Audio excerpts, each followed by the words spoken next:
പിടിച്ചു നടന്നാൽ മതിയല്ലോ. ഭാഗ്യമുണ്ടെങ്കിൽ കുറച്ച് കാട്ടുപോത്തിനെ കാണാൻ.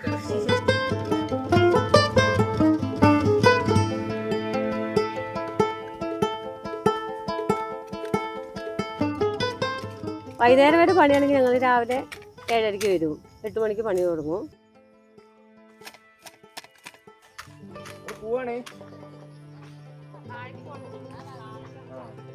പിന്നെ നല്ല ചപ്പ്, മേലത്തെ ചപ്പ് മാത്രം എടുക്കുക. ഈ അടിയിലുള്ള ഈ കറുത്തല പോലത്തെ ചപ്പൊന്നും പാടില്ല. നല്ല തൂമ്പ് ചപ്പ്, നല്ല ചപ്പാണ് എടുക്കുക.